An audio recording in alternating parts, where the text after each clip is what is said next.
obrigado, doutor Luiz Gabriel, secretário de Saúde do nosso município de Valinhos, pela apresentação da prestação de contas referente ao terceiro quadrimestre de 2021 da Secretaria de Saúde.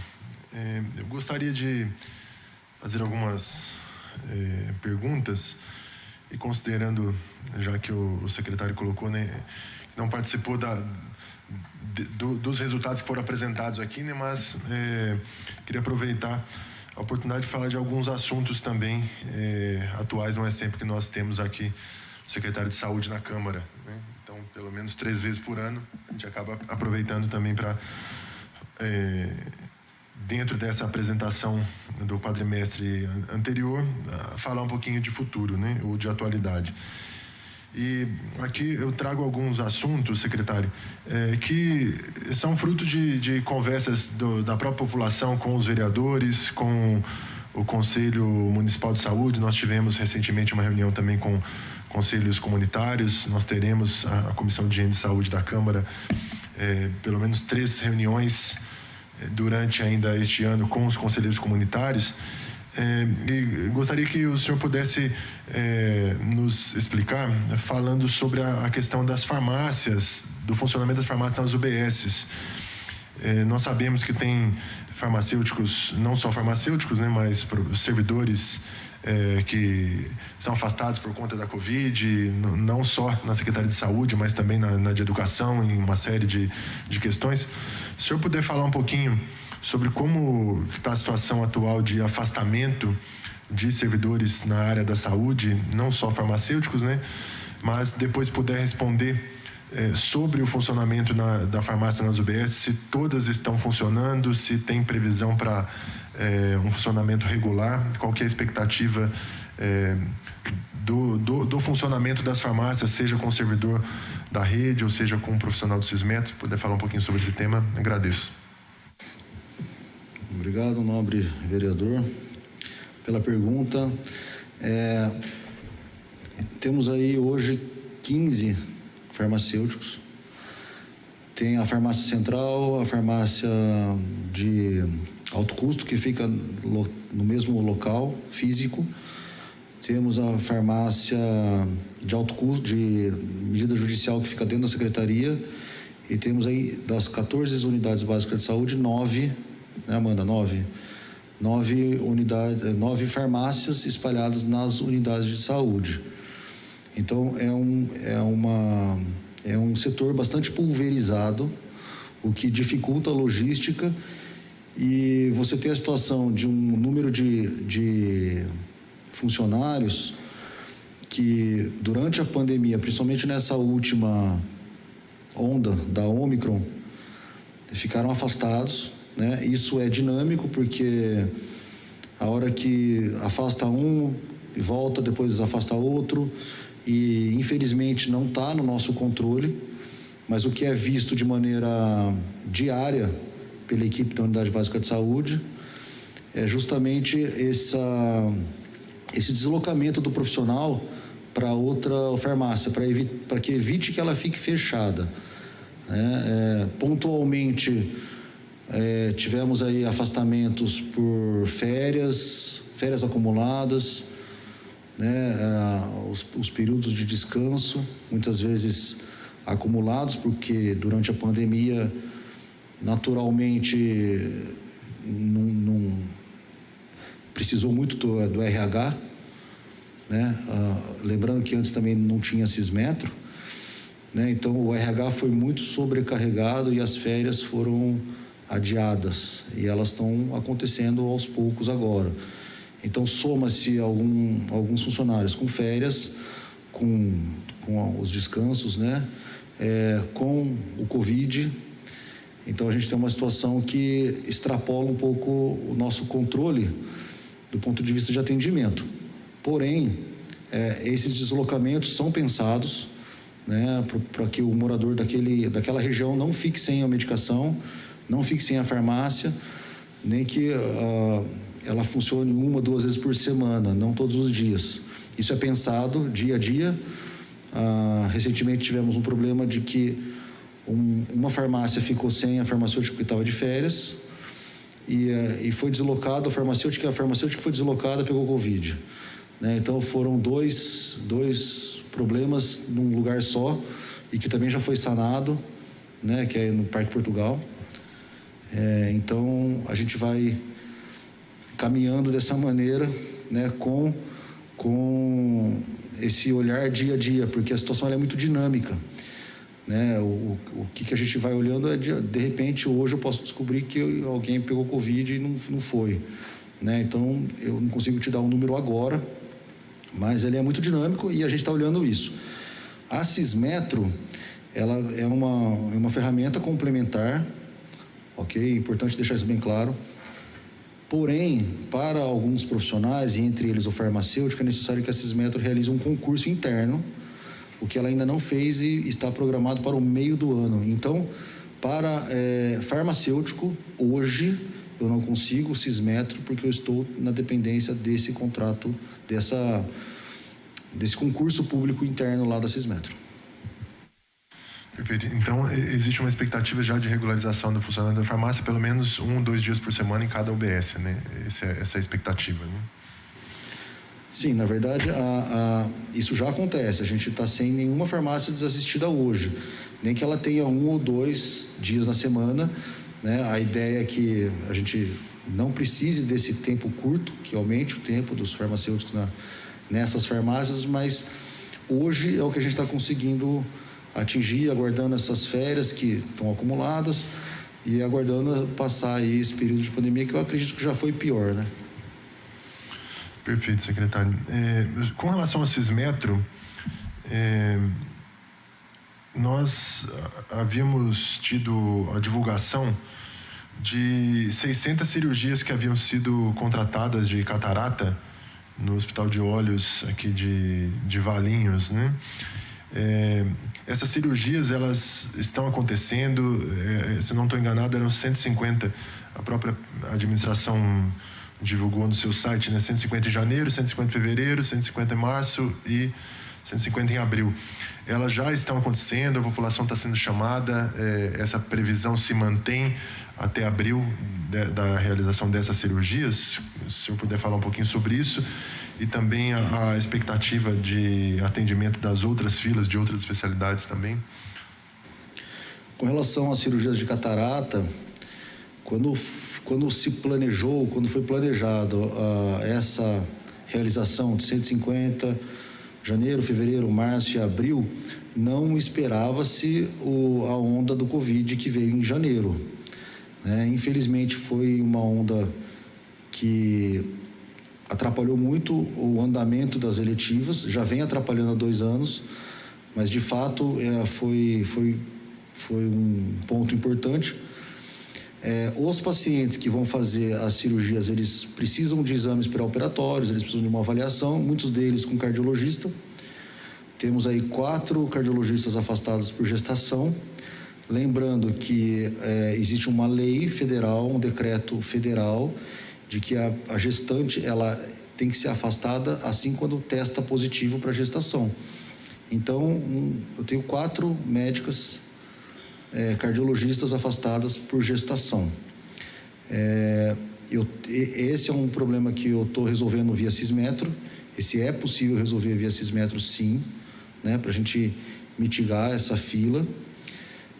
Mas é um problema que alguns pacientes, alguns médicos também se afastaram por Covid. Então, juntou-se esse cenário e, por enquanto, eu não consigo prever se eu vou conseguir cumprir todas até abril, tá? Importante, assim, a tentativa, sim, é de cumprir via Sismetro, nem que necessite de outro fornecedor apoiar o Hospital de Olhos aqui de Valinhos, né, para que possa dar continuidade nessa fila. Lembrando que a Sismetro tem essa facilidade, eu não preciso depender de um fornecedor só, eu posso ter outro fornecedor me auxiliando nessa demanda, o que aceleraria o processo, é o que eu estou olhando hoje, né? A ideia, sim, é a gente cumprir o prazo de abril, porém, eu dependo desse andamento. Das outras filas, né, que você comentou, É preciso lembrar que eu estou assumindo a secretaria depois de 2 anos de pandemia, onde cirurgias eletivas estão todas acumuladas. O Estado diminuiu muito a oferta por conta de parar as cirurgias eletivas também no Estado. Então, é um cenário de diminuição de oferta com aumento da demanda natural. A Cismetro é uma ferramenta complementar, ela tem que ser utilizada de maneira complementar à nossa estrutura.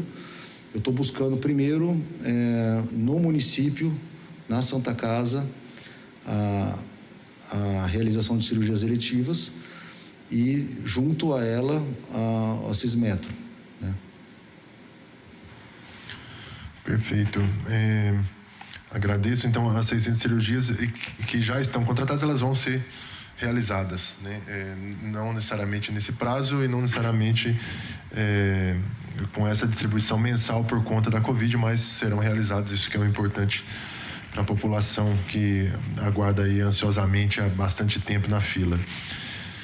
Gostaria que o senhor pudesse também passar uma posição a respeito da situação atual da Covid no nosso município, né? Eu recebi uma mensagem, estava lendo uma matéria ontem, né, que o Estado de Israel, né, suspendeu até o passaporte sanitário, e a alegação do responsável pela saúde é que a Omicron, né, aparentemente trouxe um cenário de imunização de toda a população pela rapidez com que houve os contágios, né? Houve uma preocupação muito grande, e há uma expectativa lá de uma mudança de pandemia para endemia, né? Que é a convivência com a doença, né? Assim também acompanhei que parece que na Espanha também eles já estão considerando essa mudança de cenário.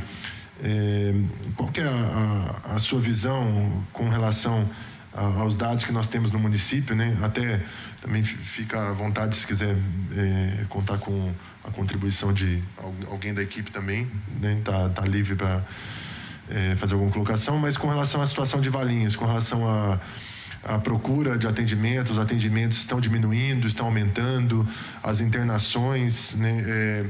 Qual a expectativa com relação a isso? E depois, com relação a esse cenário, eu queria entender também um pouquinho com relação às escolas, né, ao funcionamento do protocolo das escolas. É importante que a população que está nos acompanhando também pelas redes sociais tenha essa perspectiva, né? Recentemente teve a live falando sobre o protocolo que as escolas passaram a adotar, o novo protocolo, né, que é um pouco menos restrito, mas ainda preocupa bastante os profissionais de educação pela necessidade de suspensão de aulas. Se puder falar um pouquinho sobre o panorama Covid, se existe essa perspectiva de sairmos desse cenário de pandemia, não depende só de Valinhos, né, mas para evoluir para um outro cenário. Bom, nobre vereador, quando a gente fala de Covid e a gente olha o exemplo de outros países e a gente olha para esse tipo de afirmação de que gerou uma imunidade coletiva, são todas afirmações que a gente não consegue ter resposta agora. Eu costumo dizer que daqui uns 5 anos a gente vai olhar para trás e vai ver o que foi errado, o que foi certo. Ao mesmo tempo que, sim, um número alto de infectados gera uma imunidade natural para essa doença, mas ele promove também uma chance de replicação do vírus com mudança da sua característica, né? O vírus vai se adaptando e cada replicação viral é mais uma oportunidade do vírus se mudar, né? Então, gera essa preocupação junto, né? Do que vem para frente, né?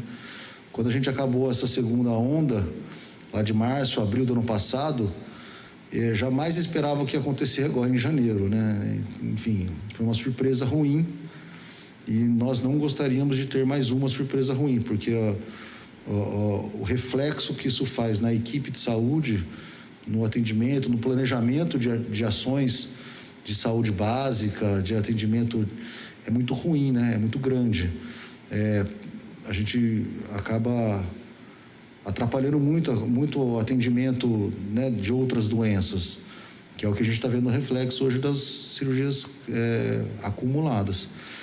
Quando a gente olha para o município de Valinhos, é um município com uma taxa de vacinação muito alta, né? Quase 100% da população vacinada com a primeira dose, uma quantidade muito grande de pacientes vacinados com até a terceira dose, um número de crianças de 5 a 12 anos que a gente está conseguindo aumentar agora, né, Cláudia, a vacinação, com as estratégias, olhando o que a gente acertou, o que a gente errou, né, oferecendo para a população a maneira mais fácil, mais rápida, menos burocrática, mais confortável de fazer a vacinação. Lembrando que vacinar criança é muito diferente de vacinar adulto. Você tem um protocolo que a criança tem que ficar 20 minutos aguardando. Então, esse trabalho tem sido feito com excelência, aí, tanto pela Cláudia como pela Amanda, que tem trabalhado nas UBSs. Botar uma estrutura de UBS que funciona para atender pacientes de maneira rotineira, para fazer vacina é diferente, sim, né? Criança principalmente. Então, não dá para vacinar um grande número de crianças em UBS por conta de toda essa logística. A gente vai atrapalhar o atendimento do paciente que está lá fazendo um atendimento de rotina. Então, tem toda uma logística muito pensada, conversada de hora a hora, né, com a equipe. O atendimento do SEV caiu expressivamente, basta passar na frente para observar isso. Isso é um excelente sinal que a pandemia está nessa onda, está indo embora. Isso nos deixa mais tranquilos para tomar algumas atitudes, para revogar algumas outras, né, de contenção do vírus. Os hospitais ainda têm uma ocupação não tão confortável, porque o paciente, quando o paciente que tem um quadro agudo, leve, ele fica 7 dias em casa, né? Ele fica no quadro sintomático, então ele enche ali a tenda, o SEV, e depois ele vai para casa, fica em repouso, e depois ele volta para as atividades dele. O paciente que está na UTI ou que vai para a enfermaria, esse é um paciente que fica 20, 30 dias lá. Então, é natural que a queda de internações de UTI, enfermaria, seja um pouco mais atrasada e um pouco mais lenta do que nos casos novos. Mas nos deixa tranquilo que mais casos novos vão ser mais difíceis de entrar, né? Então, isso faz com que nós planejemos qual que é o caminho daqui para frente. Com as escolas, a gente teve aí um início muito preocupante. A vigilância, dia a dia, conversa com as escolas privadas e públicas, estadual e municipal, e ela avalia, situação a situação, casos de surtos, se os surtos são locais, se os surtos têm uma lógica entre eles, os casos, né? O que determina aí o surto, a quantidade, se um caso tem a ver com o outro, né? A temporalidade dos casos, tudo isso é avaliado caso a caso. A gente conseguiu já flexibilizar bastante o nosso protocolo sanitário para as escolas, o que determina surto ou não. A gente segue o que o Estado fala, a gente segue o que a Federação fala. Alguns municípios conseguiram flexibilizar mais. A nossa visão com a vigilância é que, por enquanto, pela quantidade de crianças ainda positivando nas escolas, isso vai acontecer, mas não agora, não nesse momento. Mas a ideia é que a gente consiga flexibilizar, sim, mais os protocolos e que a gente consiga, aos poucos, ir voltando para a vida normal o mais rápido possível, né? E mais rápido e mais seguro. Nós chegamos a conversar isso na reunião que nós tivemos lá na Secretaria de Saúde, né? Mas a gente traz o assunto aqui somente porque a população nos cobra também, para que eles tenham essa expectativa, né? Então, para que os profissionais de saúde entendam, e até os pais, né, preocupados com a questão da suspensão das aulas, né? O secretário está afirmando, né, juntamente com a vigilância, afirmaram na live também, que frequentemente estarão fazendo avaliações para, de acordo com o número de crianças vacinadas e também com a diminuição de casos, o protocolo possa estar sendo revisto para uma possibilidade aí ou de menos dias de afastamento ou até uma mudança de conceito do contactante, né, de acordo com as normas da vigilância federais também, né? Correto, né, Cláudio? Queria aproveitar. Cláudia, eu vou pedir para você vir aqui compor a mesa conosco. Cláudia é diretora da Vigilância. Quero aproveitar enquanto ela vem até aqui para parabenizar toda a equipe da Vigilância, a equipe de saúde também, que trabalhou desde o ano passado, né, desde quando possível, na vacinação, né, desde o drive-thru, agora continua trabalhando. Por favor, puder ocupar aqui a mesa.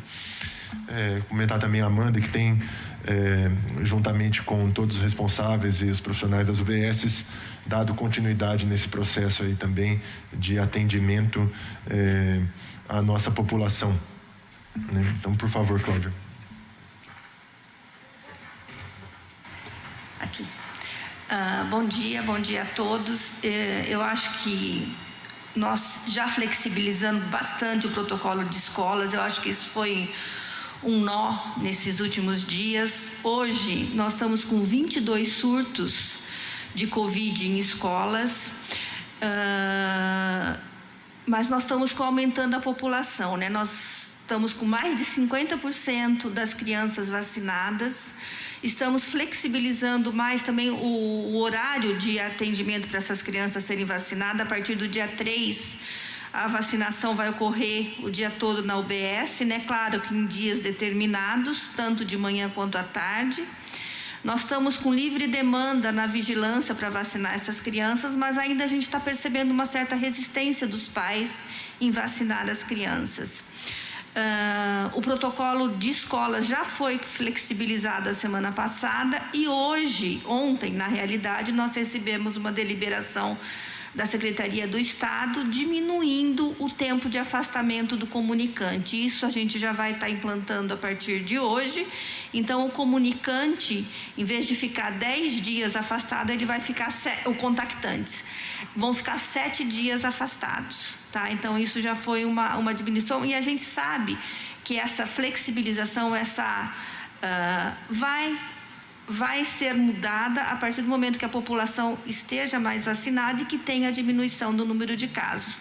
Isso é o que nós esperamos, né? E é o que já está acontecendo. Perfeito, eu agradeço então a Cláudia pelo esclarecimento e por trazer essa boa notícia até para os profissionais de educação. Eu queria aproveitar uma pergunta com a Cláudia aqui também, para o secretário, se existe alguma orientação com relação a afastamento de crianças com algum problema respiratório ou com asma, alguma coisa assim. Essas crianças, elas podem frequentar as escolas, não existe nenhuma recomendação para que não frequente, correto? Não, pode frequentar as escolas, sim. Perfeito. Com relação... Eu não sei se o Moacir tinha levantado a mão, não sei se queria fazer algum comentário também, não? Perfeito. Com relação à questão de oncologia, eu gostaria que o secretário, se puder, fazer um esclarecimento também. Eu estava verificando aqui, pelos dados apresentados, não sei se eu tabulei bem aqui ou não, aparentemente aconteceram procedimentos de cirurgia 16 no último quadrimestre, né?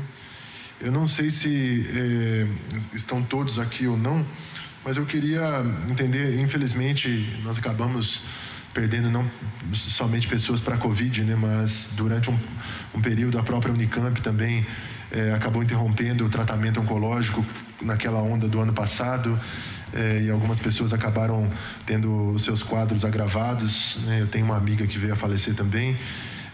Qual que é a perspectiva hoje da Secretaria de Saúde com relação aos contatos que tem com a Unicamp, CAISM, de atendimento oncológico?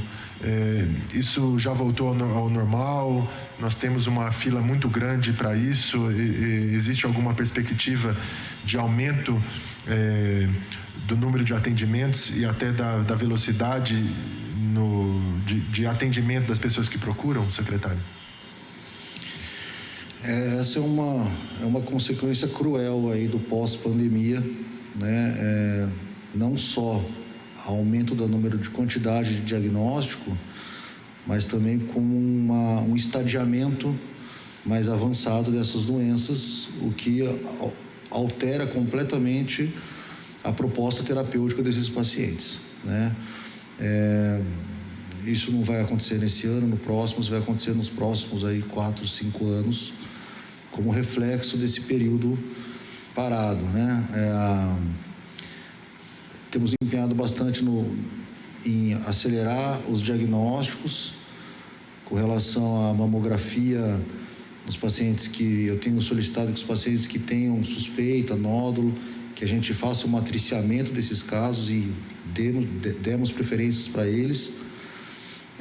Contamos aí com uma rede, lembrando que o tratamento de oncologia, ele é um tratamento que ele é custoso do ponto de vista financeiro e ele é de responsabilidade do Estado. O município de Valinhos manter um setor de oncologia, não existe uma justificativa hoje para isso, sendo que a gente tem aí o apoio da Rede Hebe Camargo, a gente tem o CAISME, Rosa e Amor, que auxilia muito no atendimento desses pacientes. Temos também os setores de oncologia de Jundiaí, e cada vez mais o Estado vem procurando novas parcerias para aberturas de novos setores de oncologia que não atendam só o município, mas atendam a região. Dia 5 de março agora vai ter a inauguração da oncologia lá da Santa Casa de Itatiba, que é um convênio estadual para a prestação de serviços de alguns municípios da região. Então, estou verificando a possibilidade da introdução de Valinhos nessa parceria, para que a gente consiga prestar um serviço de qualidade para o município de Valinhos, que se encaixam nessas patologias. Lembrando que essas patologias que são mais complexas, que dependem de tratamentos mais especializados, é melhor que você concentre em alguns núcleos do que você toda a cidade faça a sua oncologia. O que vai acontecer é que toda a cidade vai fazer a sua oncologia mal feita. Então é melhor que algumas cidades concentrem uma oncologia bem feita, bem gerida, bem atendida. Lembrando que o profissional de oncologia é um profissional mais difícil de achar, enfermeiro especializado em oncologia. É preciso o processamento de medicamentos que são muito caros, né? Uma segurança, então assim, é complexo um setor de oncologia, por isso que ele tem que ser justamente em conjunto com outros municípios.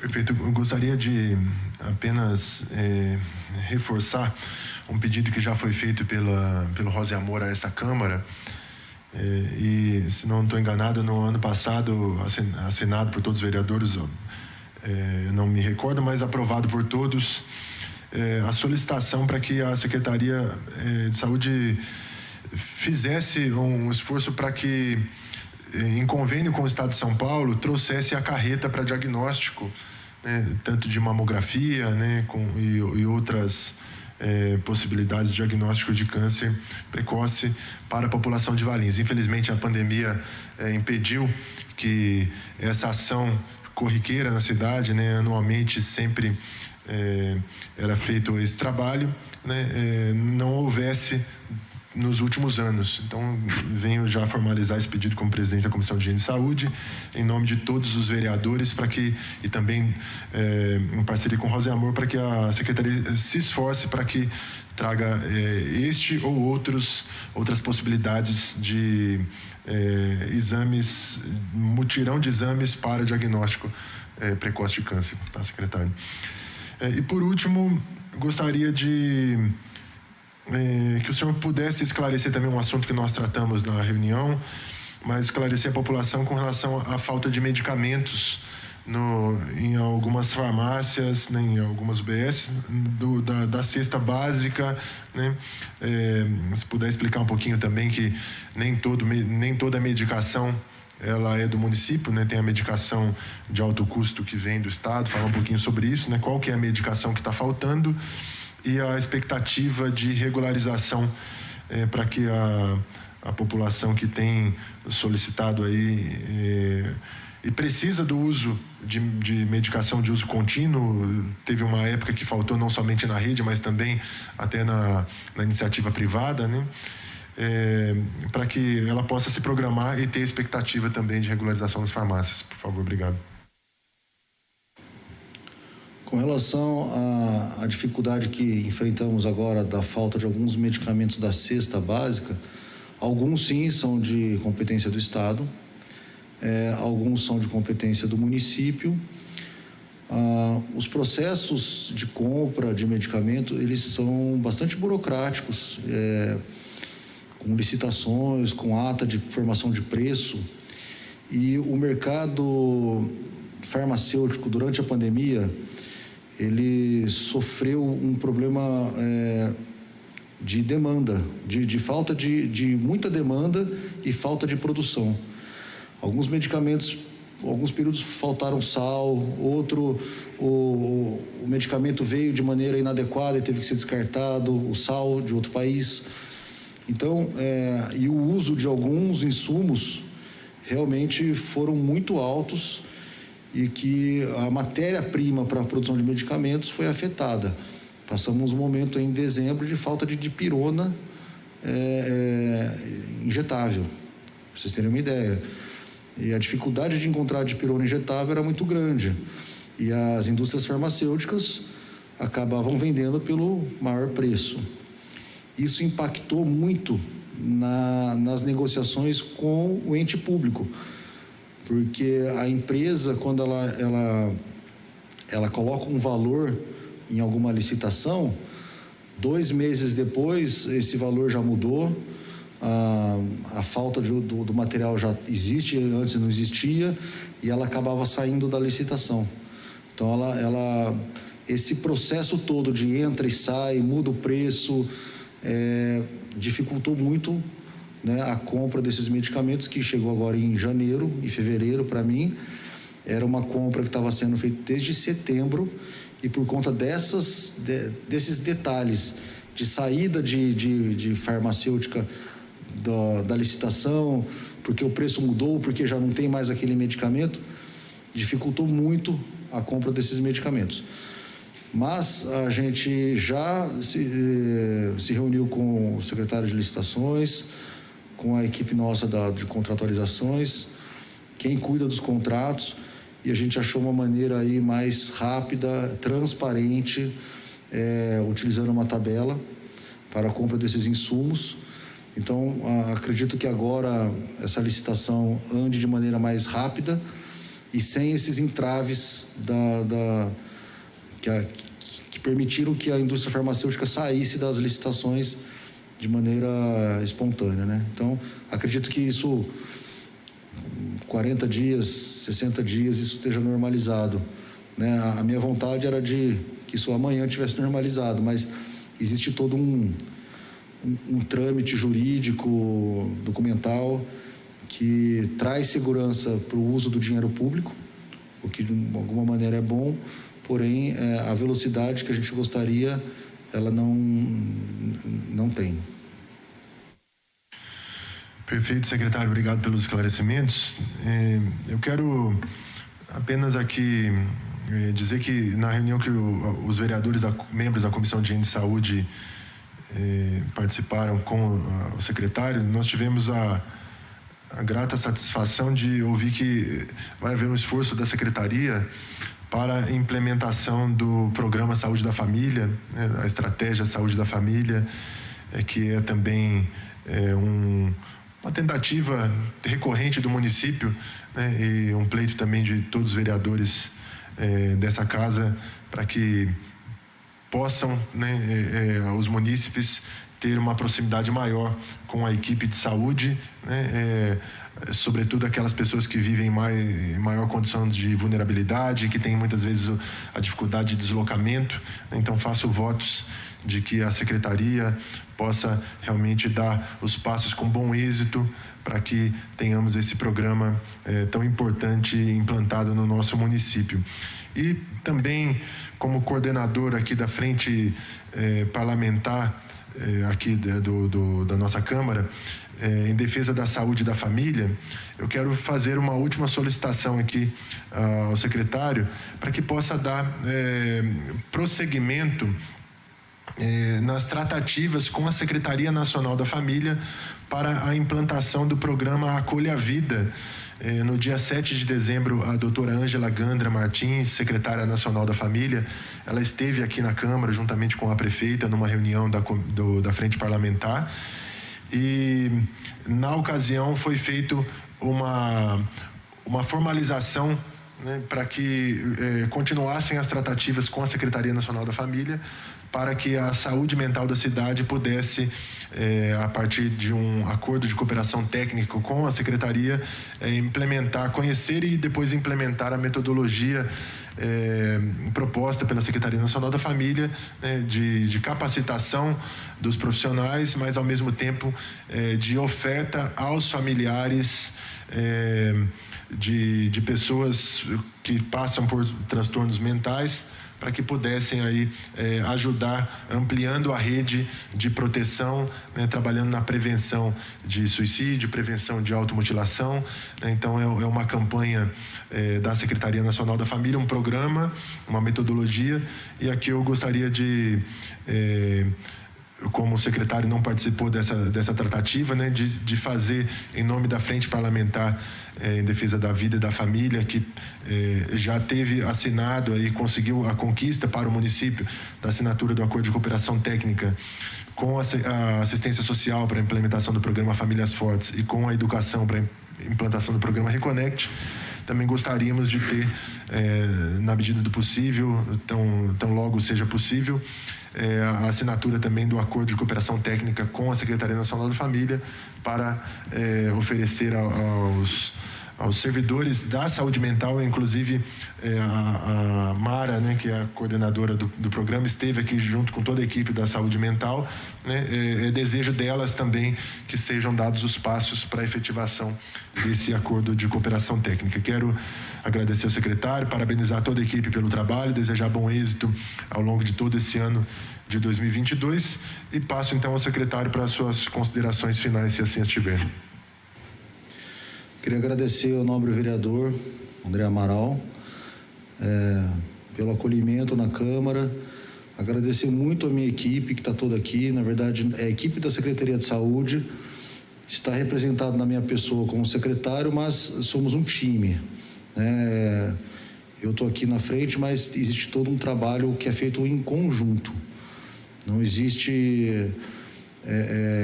existe uma cooperação, né, em todos, existe uma independência muito grande da prefeitura, a prefeita me deu carta branca para que a gente possa fazer o melhor para o município, e o trabalho está sendo feito, é um trabalho grande, é um trabalho de planejamento, de levantamento de dados e planejamento, para que o melhor seja feito para o município com o menor custo possível, para que a gente possa, com o recurso que a gente tem, atender o maior número de municípios possíveis, né, e acolher esses municípios. Obrigado a todos vocês, obrigado à equipe, que é uma equipe nota 10, e o trabalho é grande e temos aí muito o que fazer.